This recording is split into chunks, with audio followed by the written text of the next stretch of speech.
Hello everyone, welcome to Vista's Learning. In Vista's Learning, our aim is to provide quality and affordable education to all. We provide variety of courses from Standard 1 to Standard 12. So before we dive into the chapter, let me first introduce myself. My name is Mainu and I'll be teaching Geography. The chapter that we are going to discuss today is Chapter 9 from Class 9, which is Major Tourist Centers of Karnataka.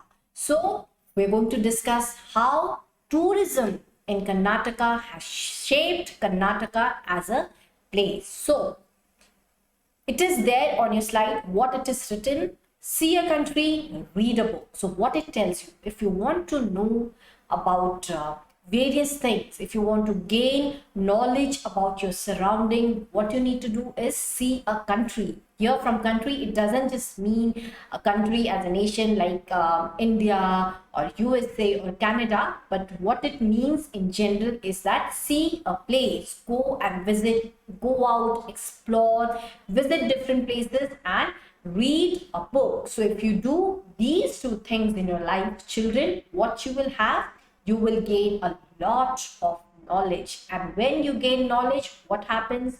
It expands your mind, it broadens your thoughts, it allows you to accept views of others, to accept others' perspectives, to keep your perspective. And this is how it ultimately makes growth in your own personality. So let's now talk about tourism. Okay, so before we talk about tourism, let me give you a brief introduction of this chapter. Now, this chapter, do not consider it as a lesson. Consider it as a fun, interesting, knowledge-based lecture where I'm going to take you to various places of Karnataka, although not physically, but we are going to travel Karnataka virtually through online mode. We are going to discuss different places in Karnataka where you can visit with your friends, with your family, keeping in mind that you take the safety precautions of the pandemic of COVID-19, and then you can visit these places in Karnataka and enjoy the rich heritage of Karnataka. So tourism, what it is an inevitable part of human life, meaning it is something that cannot be avoided nowadays. So why? Because human beings, we are always busy. Now you all are busy with your study work, you have exams, you have homeworks, you're attending online classes, you're attending offline classes. So a lot of load is there in your shoulders. So what do you do for fun to refresh your mind? You go out, you do various activities, recreational activities. So tourism is also kind of recreational activity when you go out and see places. Apart from that, when tourism, what it does, it helps in expanding the economic growth of a country, because when people come and visit your place, they see different places, they experience the heritage, the rich culture of your place, of Karnataka. What it will do, Karnataka as a state will gain revenue, it will gain its income. So the economy will be raised, will get increased when tourism of that place is also increased. Like for example, there are countries, for example, like Singapore, which is not known for its mineral resources or its power resource, mineral resources, natural resources, but or rich heritage. But what it is known for, it is mostly known for tourism. So tourism, it plays a role in your economy, in countries' economy, in states' economy. So we can gain knowledge about the place, about its culture, civilization, what form of civilization has been there in that place, lifestyle of people. On slide you can see picture of a beautiful picture of sunset is given from Kurg forest. Then the Kuruku tribe is there. Then one dance from Udupi is there. So when you visit places, when you see different places, what you know, you gain knowledge about their tradition, about their culture. If from Karnataka you go to some other place like Maharashtra or Delhi or northeastern state, you will gain how people there are different from you. So it is going to expand not just the economy of your state, but also expand the growth of your mind. So Karnataka as a state has been a haven, has been enriched by cultural, beautiful places, cultural heritage, and it attracts a lot of people. Apart from that a lot of places in Karnataka has got a very good climate, like Bengaluru has got moderate climate. It attracts a lot of people from other places, a lot of IT sectors to come and establish their industries here in Karnataka, in Bengaluru city. So because Karnataka as a state has been endowed with beautiful places, culturally, traditionally, naturally, what happens is there are some heritage site that has been recognized by UNESCO. Understand, kids? So see, this is such a good news, right? There are World Heritage Sites recognized by UNESCO. That means all over the world, people will know that these places are rich in heritage, are rich in culture. They, if you come and visit these places, you will gain a lot of knowledge. So three major heritage sites that has been identified in Karnataka is Hampi, Padakal, and Western Ghats. So we're going to read very briefly about these heritage places in Karnataka. So Hampi. So Hampi, I'm sure children, most of you have been there in Hampi with your parents, with your friends, school trips. So you have seen how Hampi is rich in its cultural, in its tradition, in its architecture form. So in Hampi, what happened? There was an empire.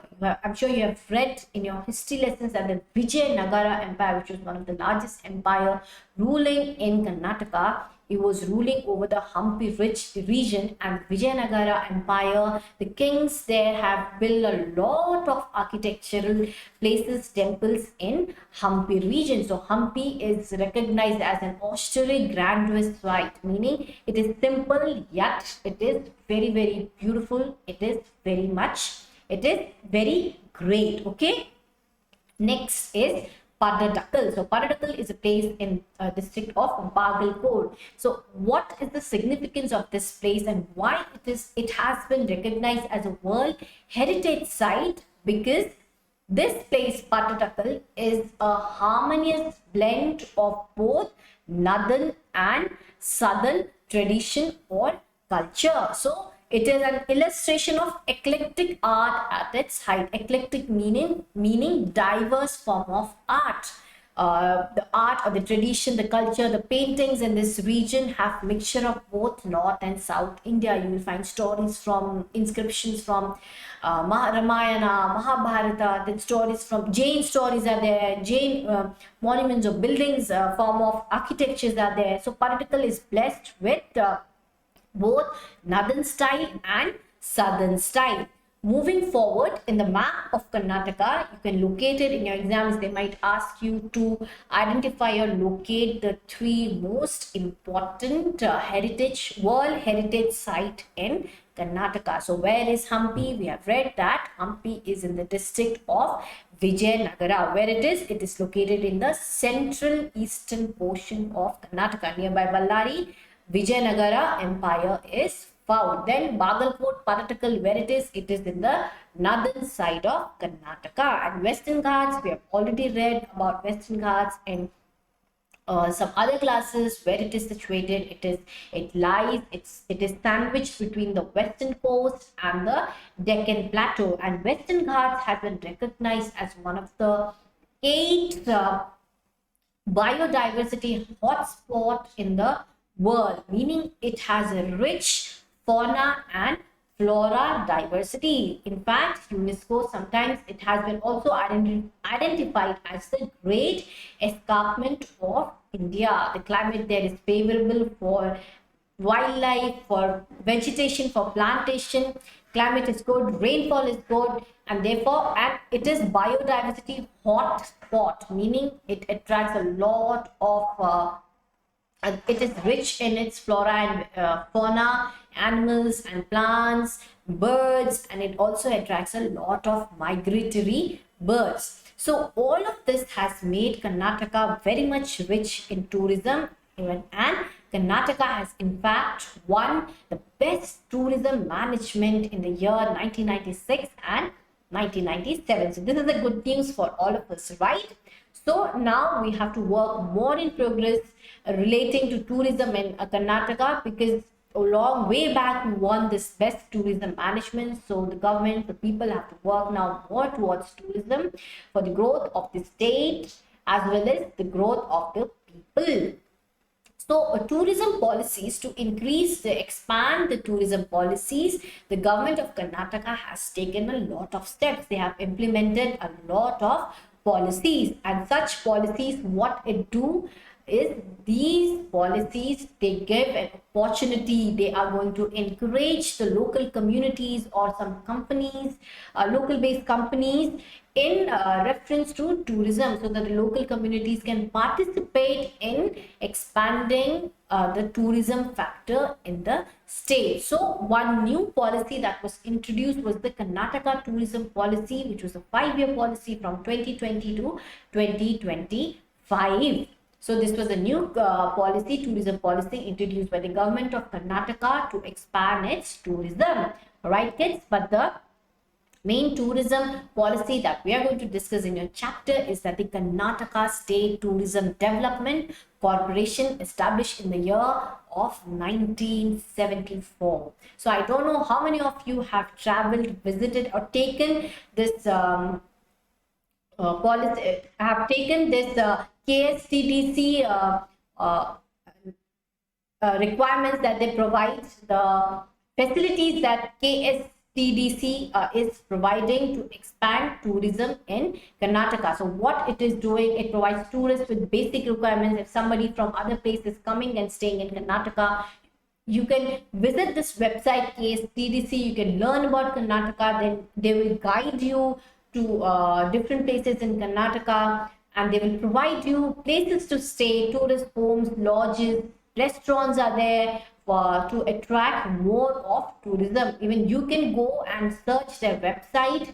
It is also kept in mind when this policy, when this institution was made, the government of Karnataka kept in mind that the revenue or the expenditure or the capital involved in tourism, people were coming and using this website or this institution for visiting or exploring Karnataka, the capital was kept minimum. In fact, I have even used this website to travel the city of Bengaluru. So kids, you can also go out and travel with your friends or with your parents, with your teachers. Take one elder with you. Do not just go out with your friends, because it is not safe, because you all are still children, not adult, and not yet a responsible citizen. So if you want to be a responsible citizen, go out with your parents or with your teachers or some elder whom you know, keeping in mind the safety and precautions of COVID-19. Now let's discuss, we are going to discuss about hill stations of Karnataka, historical places of Karnataka, waterfalls of Karnataka, a lot of places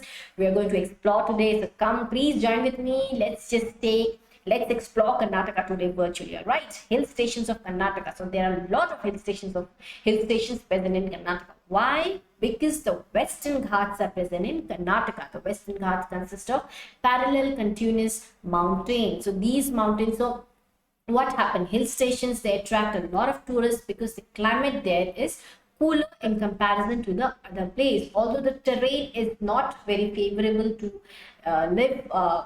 settle life over there, but the climate attracts a lot of people.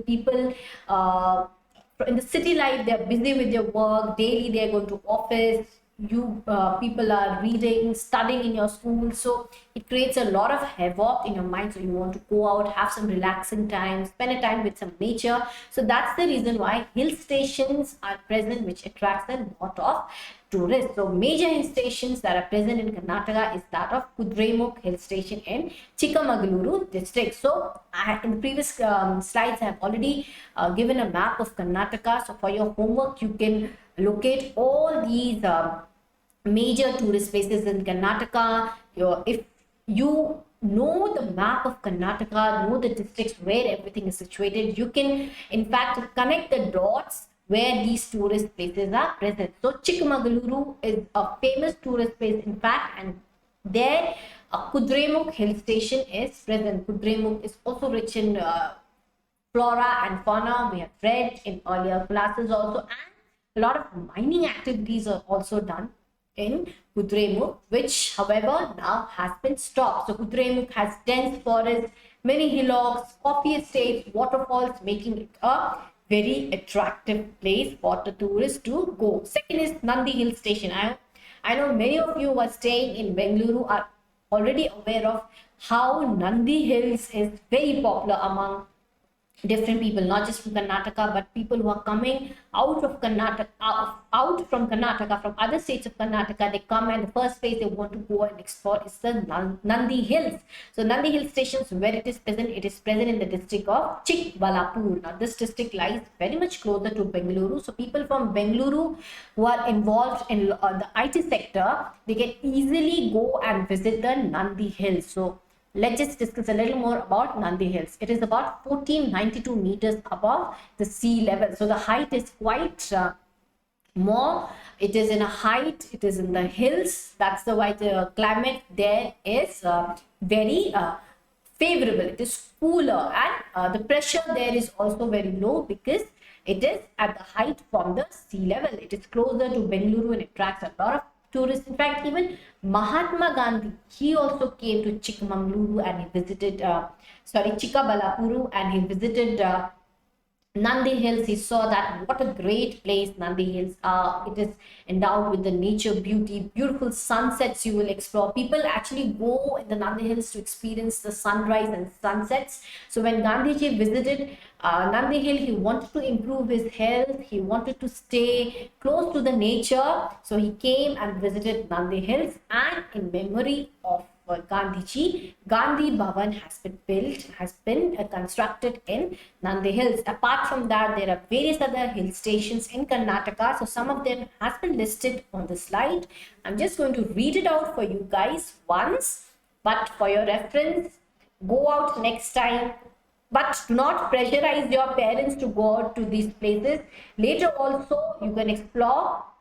When you grow up, you can explore with your friends. You can go alone. So these are the hill stations. For study purpose, you have to know, but let's just explore virtually today, all right? Keeping in mind that the pandemic is here, let's explore what are there, what other hill stations are there. It is BR Hills, Agumbe Sunset Hill, Sunset Spot, this is very famous again, then Kemanagundi, Deva Rayana Durga, Jogi Hills of Chitradurga, Kodacheri Hills, then Hima Vadogopala Swami Hills, Rocky Hillocks of Ramnagar, then Madhugari, Monolithic Hill, and Enchanting Rock Formation at Yana and Marpura. So, on the picture slide, Ramanagar is given where Rocky Hills, the hills are rocky in structure. It is different from other hills. It is very beautiful to see. And in Yana, the rock formation, see from Ramnagar at Yana, the rock formations are very different from each other. So these have also very diverse kinds of landforms. So you can visit these places later on. We have discussed about Kudremukh, Nandi Hills, and a lot of other hill stations. Now let's just talk about what are major waterfalls of Karnataka. Now I know when you go out sometimes with your parents or in school tours, most of the time we are taken to waterfalls. Why? Because they attract, it is very soothing there. The sound of water is very soothing. The climate is very nice over there. So waterfalls also attracts a lot of tourists. In Karnataka, in the Malnad region, Malnad meaning in the Western Ghats region of Karnataka, a lot of waterfalls are present. Now, why waterfalls are present in the Malnad region? Because the Western Ghats are at a great height. They are, the peaks are quite lofty. So, the rivers that are flowing in these regions, they fall from great height into the sea. So, when these are falling from a great height, a lot of waterfalls are found in these regions. So during rainy season, when there is a lot of rain, these waterfalls, they come with even great force because the amount of water gets increased. So Uttara Kannada is a district in Karnataka. It is in the coastal region, Western Ghats and coastal region. So Uttara Kannada has got a lot of waterfalls. So one of the famous waterfalls which are present is in the river Sharavati. So Sharavati Falls, Sharavati River has got many famous waterfalls. One waterfall is the Jog waterfall. In fact, it is the highest waterfall in the country. Where it is in the district of Shivamogga and in the river of Sharavati. So this Sharavati river Jog waterfalls is providing a lot of hydroelectricity to various places, to places like Bhadravati. The Vishwesharya Iron and Steel Company Limited is being provided with electricity because of Jog waterfalls, which is in the river of Sharavati. All right, so maximum water during the rainy season, as I've already discussed, that the rivers of Peninsula Plateau,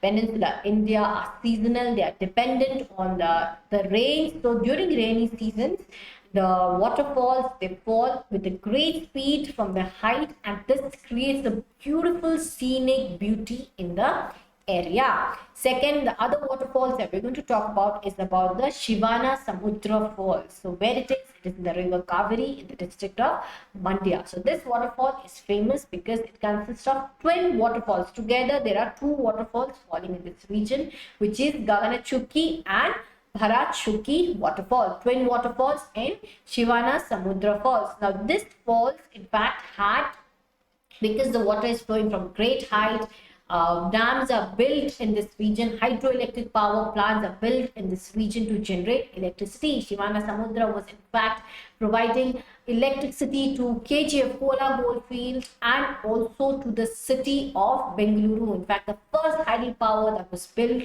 or established in Karnataka, not just in Karnataka, but in the whole of Asia, was in this waterfall, Shivavana Samudra. Others are Merakara, the Kudupu district, Hebe Falls, and Kemaragundi, Hebe Falls, then Kalahatigiri Falls, Unchali Falls, Lushington Falls, Unchali or Lushington Falls in Uttara Kannada. So we have already read in Uttara Kannada, a lot of waterfalls are present. Apart from that, we have waterfalls in the Belgavi district, which is the Gokak Waterfalls. Gokak Falls is also known as the Niagara of Karnataka. Now, what is the Niagara of the world? It is, for your homework, it is, okay, I'll just tell you, it is in between Canada and USA. Niagara Falls are there, and in Karnataka, Goku Falls is the Niagara of Karnataka. So where this fall is getting its water, it is getting its water from the river Khataprabha. Okay.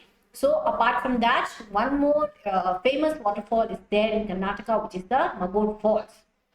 So we have covered hill station and waterfalls. I hope kids till here it was interesting to know about the various tourist places that are present in Karnataka. Now, let's just see about in situ conservation in Karnataka. So this is a section, in situ title, which is not given in your books, but I have arranged this, given this title because directly in your books it is given Wildlife Sanctuaries of Karnataka, and under which they have covered about national parks, bird sanctuary, biodiversity reserves. However, that is not the case.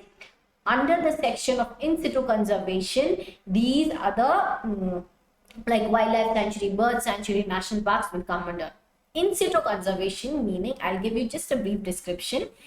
When the conservation of flora and fauna, plants and animal are done in their own site, in their site, inside their site, meaning that is their natural habitat where they are living. So in situ conservation meaning the government or people are making sure that these animals or plants are being protected in their own natural environment. So government of Karnataka has also established a number of wildlife sanctuaries, then bird sanctuaries, national park, tiger projects, biosphere reserves, and these all have little difference amongst them. Like for in wildlife sanctuary and national park is that national park is more protected area. Different categories are made by the government why some areas are considered under wildlife, whereas others are considered under national parks. So in if you talk about national parks, in national parks mainly both flora and fauna is conserved, and there is one core region, there is one region, a core region where people are not allowed, communities, the tribal communities, no human being is allowed to come and take any kind of resource from that region, then there is a buffer zone is there. So these are some differences that are present amongst wildlife sanctuary, national parks, biosphere reserves. In your ecology chapters from your biology, you're going to read in later classes. So there are mainly 5 national parks in Karnataka, which is Rajiv Gandhi National Park in Nagarhole, Bandipur National Park, then Venurughatta, Kudremukh, and Anshi National Park. So these 5 national parks are present in Karnataka. So these national parks are known for its Royal Bengal tiger, then sandalwood in Bannerghatta. Alright, so these are some of the important national park of Karnataka. Apart from that, okay, I've repeated the pictures here. One Zati monkey is also present, then sandalwood and Royal Bengal tiger. So apart from that, there are 18 wildlife sanctuaries present in Karnataka. So you can go and search, you can visit these places. In fact, Bannerghatta is in Bengaluru. I have also visited Bengaluru. Bannerghatta, it is beautiful. You can go in jeep safaris there, bus safaris there. It is very beautiful. One biological park, one butterfly park is also there. So apart from the national parks, we have wildlife sanctuary. Wildlife sanctuary majorly focuses on conservation of animals and birds. They will majorly focus on the fauna side. So we have 18 major wildlife sanctuary, but I have listed some of them. It is the Muthudi, Dandeli, then Bhadra Animal Sanctuary, then Ranganethu Bird Sanctuary, Kokarubello Bird Sanctuary. So 3 or 4 of the bird sanctuary I mentioned. Mandagade Bird Sanctuary and Gudavi Bird Sanctuary. So amongst the 18 wildlife sanctuaries, some of them have been mentioned on the slide. Some important ones are mentioned on the slide, but let's just see what these sanctuaries are famous for. See, darter snake bird is in the Mandagade Bird Sanctuary. This is a kind of a bird that that this sanctuary is known for. Then the picture of a painted stork from Kokerabalu Bird Sanctuary, then Indian leopard from Bhadra,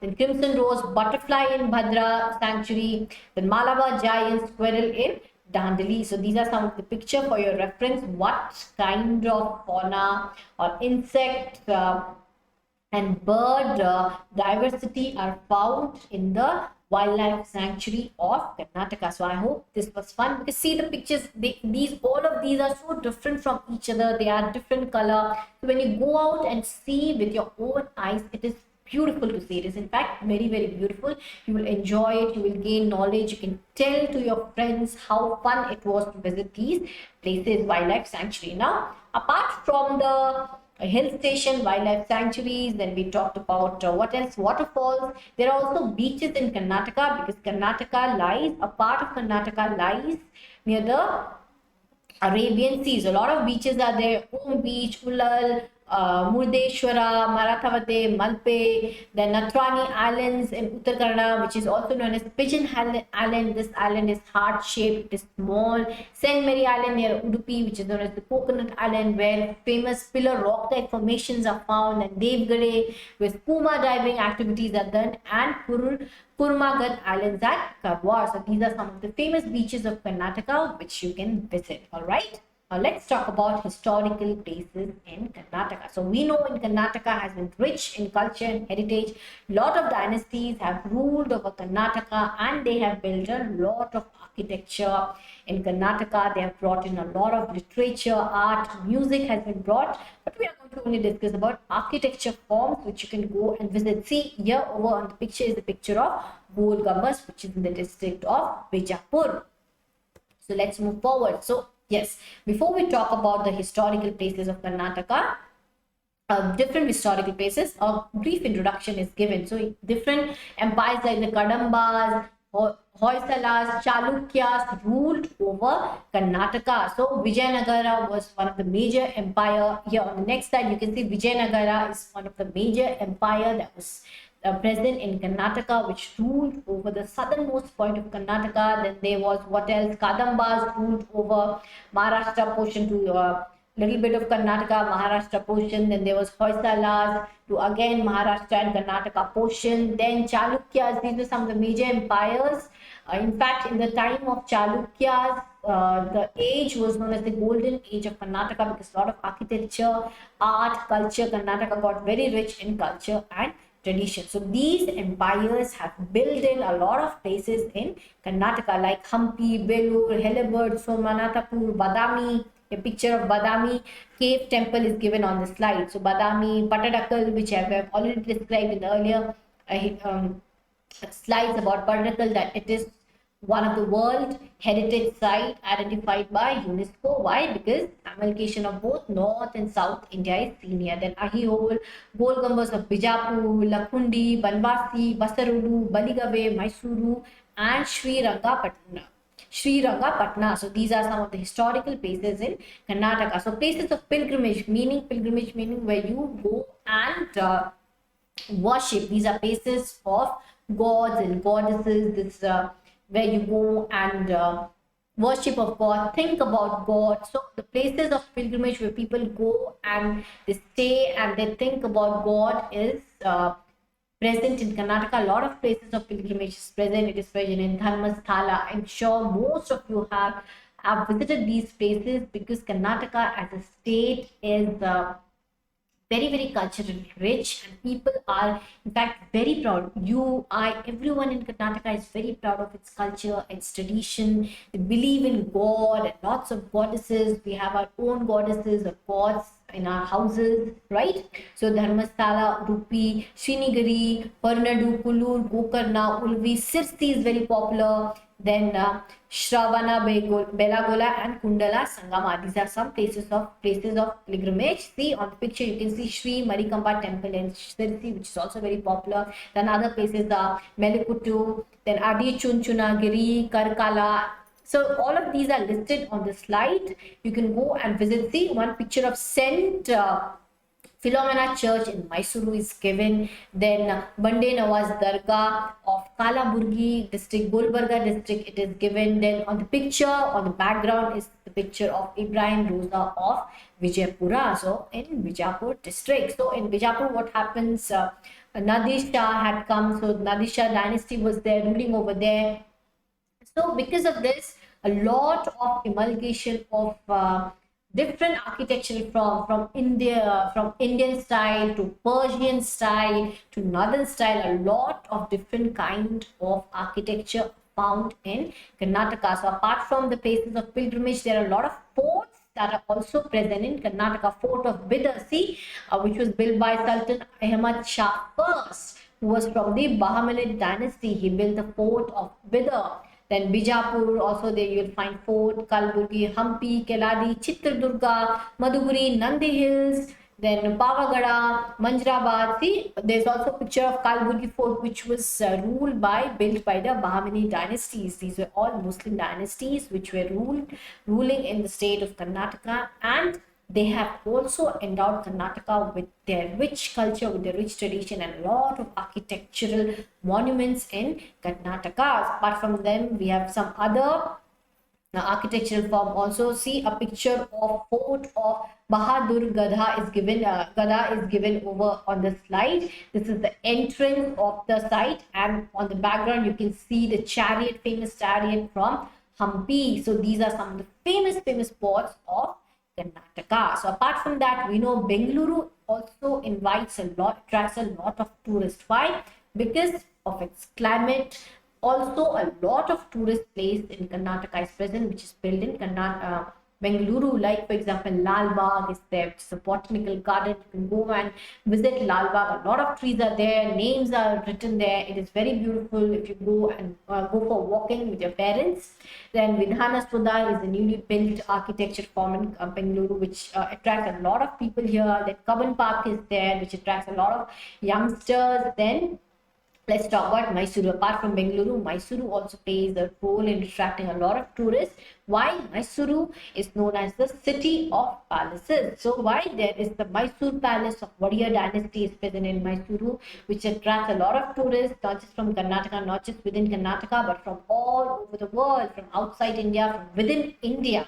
And it is a great joy to visit this place, Mysore Palace, during the time of Dasera, because millions, a lot of festivals, light festival, it is the whole of palace is covered with light, and it is very beautiful to visit during the time of Dashera. If you have not been there, please go. Or if you have been there, you can comment on the comment box. What was your experience when you visited Mysuru? Apart from that, Mysuru also have hills like Nandi Hills, Sagar Dam, Vrindavan, etc. These are some of the major tourist attractions of Mysuru. So what all we have covered today. This was a very small chapter. We have covered why tourism is important. We have covered the introduction of this chapter, importance of tourism, how culturally Karnataka is rich, how it builds the economy of the state and broadens your mind. And we have discussed about the major tourist centers that are present, hill station, and what is its significance internationally, nationally, how it is attracting people. And we have discussed about hill station, waterfalls, national parks, wildlife sanctuary. We have seen pictures of different animals and birds that are found in Karnataka. We have discussed how Karnataka has been enriched with different attractive view naturally and in architecture form. So next time, if you want to explore, go out with your parents. Karnataka is a very nice place to stay, a very nice place which is rich in culture and its heritage. So with this, we have come to an end of the chapter. So this is a picture of Yakshagana, right? So this is an art form from Karnataka, dance form, drama form from Karnataka, which also attracts a lot of people to Karnataka. So with this, we have come to the end of the major tourist attractions and tourist centers of Karnataka. So if you have enjoyed this chapter with me, for more of geography chapters, please come and join our channel Vista Learning. Recently, we have also launched our website. You can go and check out. Till then, thank you and take care.